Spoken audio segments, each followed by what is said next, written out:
Buenas noches, gracias por continuar conectados a la señal de Costa Rica Noticias. Estamos en vivo a las 8 de la noche con 3 minutos.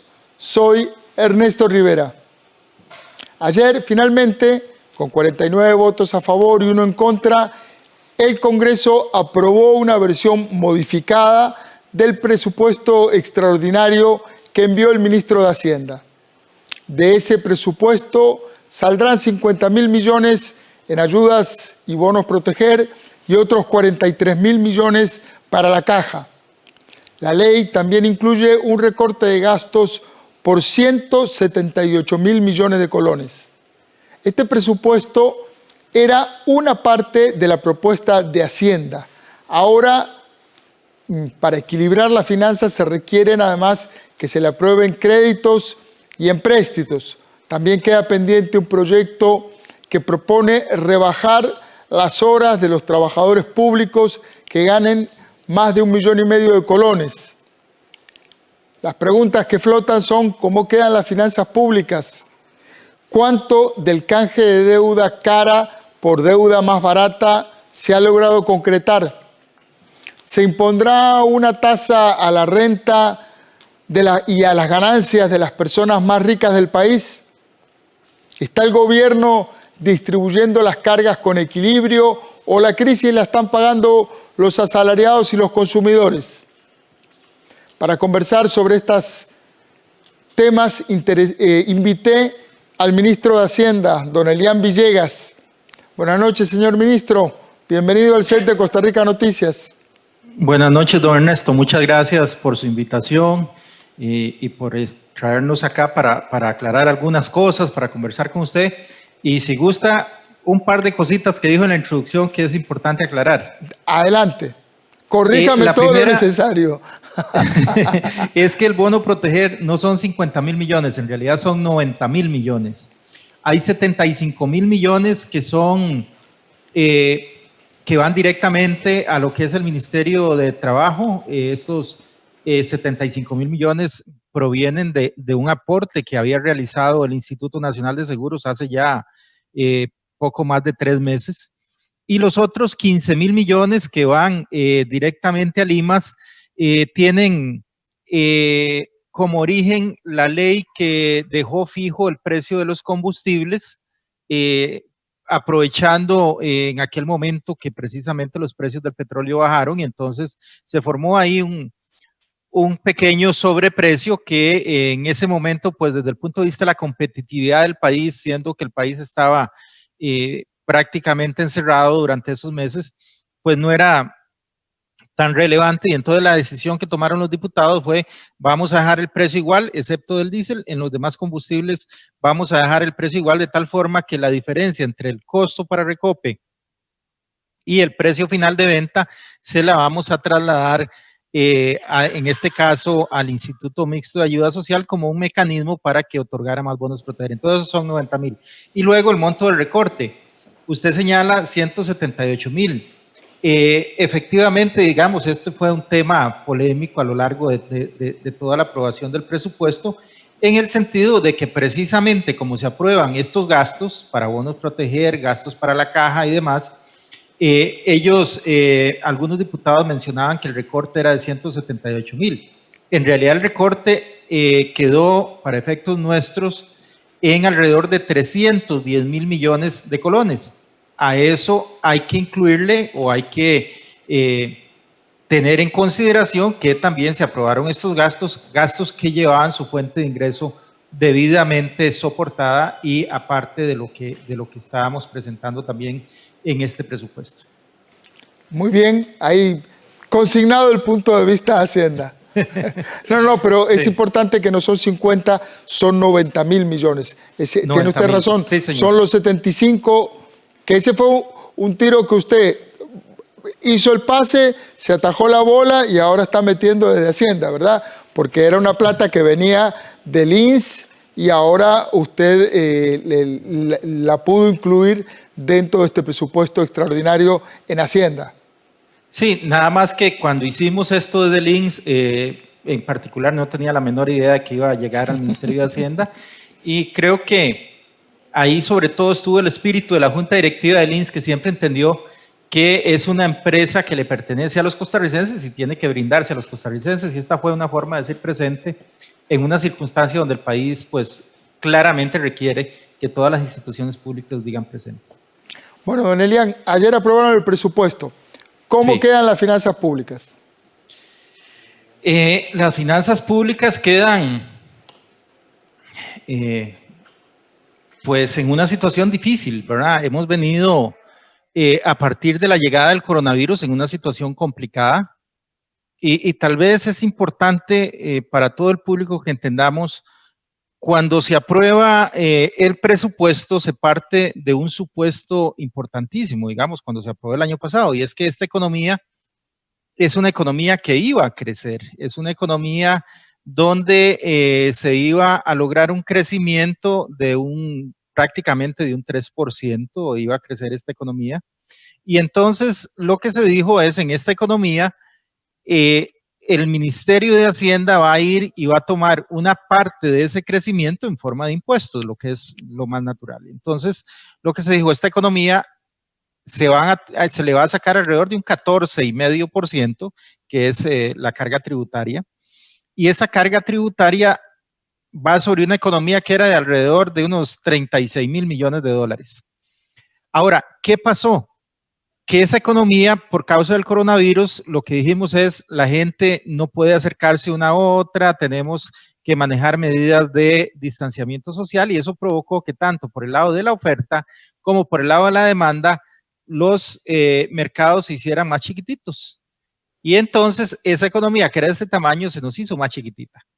Ahora, en esa economía que el gobierno sacaba un 14,5%, más o menos, era una economía de un tamaño, digamos, de 100, y el gobierno sacaba una tajada de 14,5, pues resulta que esa economía se hizo más pequeña, se hizo, en vez de ser una economía de 100, va a ser una economía un poquillo más de 95, por ahí va a andar, pero ya la tajada que le toca al gobierno no es de 14,5, va a ser una tajada mucho más pequeña, va a ser una tajada como de 11.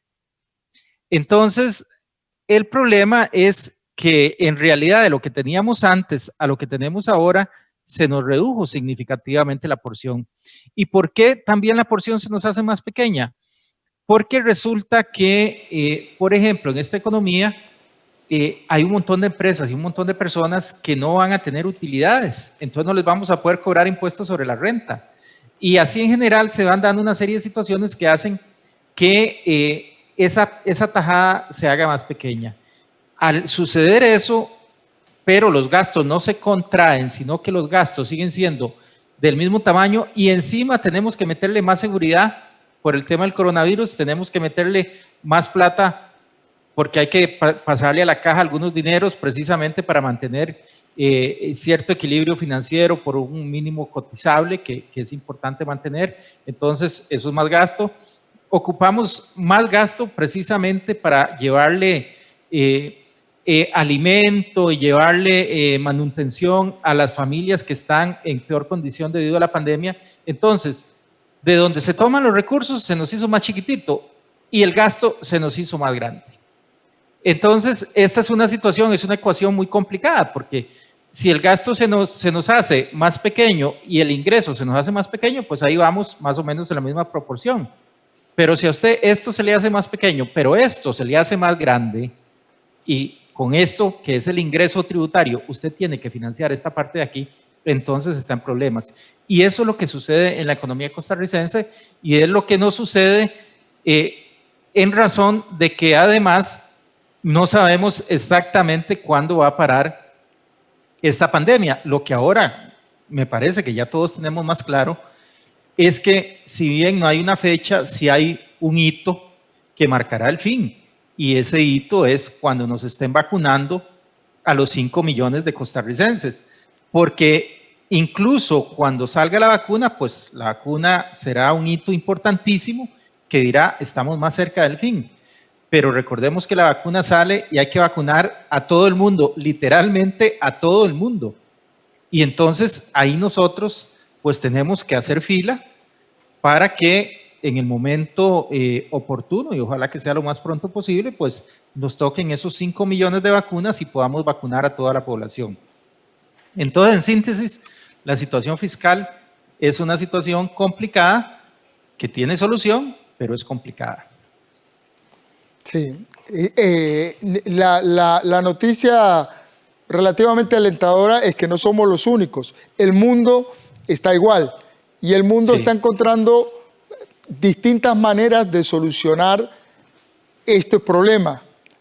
Todos los países están en la misma situación, pero lo están enfrentando de diferentes maneras. La Unión Europea acaba de llegar a un acuerdo en donde van a armar una gran bolsa de dinero para, de alguna manera, para decirlo un poco groseramente, es así, un fondo gigantesco de dinero, y a partir de ese fondo van a estar solventando los gastos de las economías que lo requieran. Y de ahí va a salir muchísima seguridad social. Costa Rica no lo está haciendo de esta manera. No es que, tal vez ahí es importante aclararle a la gente en general, no es que no lo queramos hacer. Vea, si yo pudiera hacerlo, yo feliz lo haría. Lo que pasa es que no tenemos con qué. Es decir, en la Unión Europea tienen la bolsa y tienen que echar adentro de la bolsa. Nosotros no. Nosotros entramos a esta pandemia con un déficit del 7% del PIB. Entonces, es una situación donde, si lo trasladamos a nivel de una casa, ustedes están debiendo, tienen deudas importantes que no van a poder pagar en ese año, y encima les cae una situación donde sus ingresos disminuyen y sus gastos aumentan. Es que esa es la situación real que nos toca. Entonces, hay muchas soluciones. Entiendo la limitación, pero véalo desde esta perspectiva. Y me estoy poniendo también un poco en el lugar de cientos de miles de personas que la están pasando fatal. Realmente la gente la está pasando, como se dice popularmente, de a cuadritos. Sí. En el presupuesto se rebajaron, presupuesto que se acaba de aprobar, lo que estábamos hablando antes, se rebajaron 178.000 millones según los diputados, 390.000 millones según Hacienda. Es decir, se hizo una contracción desde cualquiera de las dos ópticas importantísima al gasto público. Sí. Además, se implementó un aumento del IVA que pagamos todos, los consumidores. Bueno, no en este presupuesto, hace 2 años. Por eso. Y ahora se propone también una rebaja en la cantidad de horas para los empleados públicos cuyos salarios sean mayores a 1,5 millones. ¿Por qué no aplicar no utilizar el impuesto a la renta que ya existe para colocar una progresividad temporal y que las grandes fortunas de este país contribuyan a la crisis? Don Ernesto, eso no está descartado. Nada de eso está descartado. Digamos, aquí hay que tener claridad en un tema, y es que de alguna forma esto no estamos en el final de nada. Estamos apenas con algunas medidas que hemos venido tomando, pero esa medida está sobre la mesa y es una medida que eventualmente podríamos tomar. Y es una medida que puede utilizarse en algún momento más adelante. No tengo que decirle si en meses o en semanas, pero es una medida válida y también la hemos oído y puedo asegurarle que incluso hemos corrido los números. Y entonces uno corre los números y le da distinto dependiendo de exactamente lo que usted quiera hacer. Entonces es una medida válida. Igualmente, lo de reducción de jornadas es otra medida que también tiene validez para un momento determinado, y eso fue lo que se planteó. Pero cualquiera de las dos son válidas. Ahora, lo que sí es importante aquí, don Ernesto, es entender que, a diferencia de lo que hizo Europa, de lo que hizo Alemania, de lo que hizo Estados Unidos le envió un cheque a toda la gente a la casa, y entonces en Estados Unidos una de las discusiones que dieron inicialmente fue ¿cómo hacemos para darle cheque al que lo necesita? Y la conclusión al final fue, no, eso es muy complicado, nos sale muy caro, enviémoselo a toda la gente. Y le enviaron el cheque a toda la gente porque tienen recursos para eso. Nosotros somos una economía con limitaciones muy serias en esa parte, entonces no nos podemos dar esos lujos ni aún en medio de una pandemia. Tenemos que cuidar mucho el dinero que tenemos. Esa parte es importante que entendamos que es una limitación fundamental que tenemos. Justamente la pandemia impuso un estado de emergencia en general en el país y en donde muchas cosas que eran habituales dejaron de serlo. El trabajo, entre ellas. Hablamos de que se están reajustando las cargas para muchos actores económicos. ¿Cuánto deja de percibir el Estado por el régimen de exoneraciones y zonas francas en el país? Eso se llama gasto tributario. Y por gasto tributario el Estado deja de percibir como de un 6 a un 8% del PIB. Ahora, es importante aclarar el tema del gasto tributario. Por ejemplo, si vamos a computar el gasto tributario, tenemos que computar a aquellas personas que ganan menos de 840,000 colones y a quienes no se les cobra impuestos sobre la renta. Eso es parte del gasto tributario. Los que tienen una tarifa especial entre 840,000 y 1.200.000 también es parte del gasto tributario. ¿Por qué? Porque todas las tarifas diferenciadas son parte del gasto tributario. La canasta básica tiene una tarifa de un 1%. La diferencia entre el 13 y el 1 es gasto tributario. La diferencia en los seguros de salud, que se les cobra un 2% de IVA en vez del 13, eso es gasto tributario.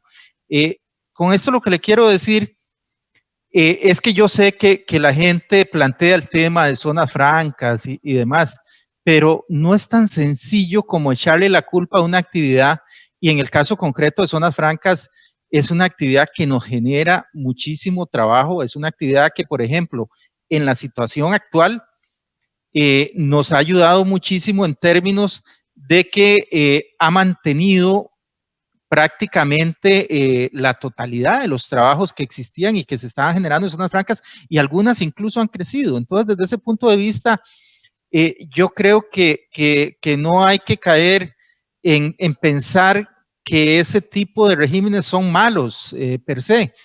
Creo que, por ejemplo, zonas francas ha ayudado muchísimo. Y creo que lo del gasto tributario hay que entenderlo en su justa dimensión, porque, por ejemplo, si me dicen, pasan una ley mañana que dicen hay que eliminar todo el gasto tributario, ¿ok? Eso implica que a quienes pagan, a quienes ganan 600,000 colones, habría que cobrarles un 30% de impuestos sobre la renta, lo cual evidentemente no tiene el más mínimo sentido, ni de justicia, ni de lógica tributaria. Entonces, ese tema hay que verlo con un poco de cuidado en el enfoque. Por supuesto, pero don Elian, teniendo la capacidad que ustedes tienen, pueden discriminar perfectamente y armar una serie de salvedades para ajustar en donde se puede ajustar y dejar afuera la gente que gana 600,000 colones, incluso los que ganan 1.200.000. El punto, y tampoco pasa por echar o por expulsar a la gente de las zonas francas, que como usted dice, tienen un régimen laboral que aporta a la seguridad social, incluso de una manera importante. Pero por una temporalidad son herramientas que se podrían utilizar. Le voy a dar algunos datos y corríjame con toda libertad si alguno no está ajustado. En Costa Rica existen unos 197 regímenes de exoneración tributaria que fueron creados en alrededor de 200 leyes diferentes. En el caso del tributo a las ventas, las exoneraciones en bienes equivalen como a 1.40 del PIB. En servicios, las exoneraciones equivalen a 1.20 de la producción y en importaciones a 0.29 del PIB. ¿Por qué no revisar todas esas exoneraciones? Como usted dice, de una manera inteligente, de una manera selectiva, incluso aplicar una temporalidad. Es justo pensar que todas esas exoneraciones son válidas. No hay allí excesos o gente que también toma ventaja de exoneraciones que ya no tienen sentido económico. Absolutamente, tiene usted toda la razón, don Ernesto. Precisamente estamos terminando un proyecto que esperamos tenerlo listo a finales de la próxima semana, cuando mucho en la segunda semana de agosto, donde precisamente tocamos una gran cantidad de estas leyes para derogar algunas y otras precisamente para discutir algunos temas que son importantes y que al final se decida si eso debe permanecer o no debe permanecer, incluyéndose dentro de una ley donde se establece que este tipo de exoneraciones hay que revisarlas cada 5 años, que ahí se determina si es viable desde el punto de vista de su utilidad o si ya dejó de ser útil para la sociedad, en cuyo caso debe desaparecer. Pero en esa parte precisamente estamos enfocados ahora, es una de las cosas que estamos trabajando y esperaríamos, como le digo, cuando mucho de aquí a un par de semanas ya tener el proyecto debidamente terminado. Los cálculos que hemos hecho inicialmente es que ahí podríamos estar recortando un poco más de 100,000 millones de colones al año. Ahora, hay un tema importante que hay que considerar. La exoneración no es solo que nos genera el costo del dinero dejado de percibir. Es que además, digamos, si hubiera una exoneración, por decirle algo, don Ernesto, para las corbatas de los directores de los noticiarios, nosotros ocuparíamos que usted hiciera la gestión ante la Dirección de Hacienda. En la Dirección de Hacienda ocupamos tener un procedimiento, ocupamos tener gente que le tramite la exoneración y ocupamos llevar un control para que usted no esté tomando las corbatas y se las esté vendiendo a terceros, por ejemplo. Entonces, la exoneración no solo genera el tema del gasto tributario per se, sino que nos genera un costo administrativo y de seguimiento. Entonces, hay costos asociados que hacen que aunque uno elimine o que al eliminar muchas exoneraciones, aunque el impacto económicamente no sea muy, muy grande, desde el punto de vista administrativo nos facilitan mucho la vida y nos permiten darle mejor seguimiento a las otras que sí son importantes. Entonces, todos esos son elementos que juegan a favor de decir que hay que simplificar el régimen de exoneraciones, aspecto en el que usted tiene absolutamente toda la razón y que esperamos tener concluido de aquí a un par de semanas. Don Elian, no nos queda tanto tiempo. Yo quisiera que usted hiciera el mayor de sus esfuerzos para concretar cuál es la propuesta para equilibrar la carga de la desigualdad en esta crisis de la COVID-19. Realmente estas semanas que han pasado hemos visto todos los días, diferentes formas de protesta, más bélicas, menos bélicas, más firmes, de los gente de los gimnasios, del agro, del comercio, es decir, distintas formas. La gente está muy disconforme porque siente que la carga no se está distribuyendo pareja. La gran dicha es que de todos los que usted me mencionó, todos esos grupos que efectivamente han estado protestando, la forma de aliviar esa protesta es muy sencilla y es abriendo la economía.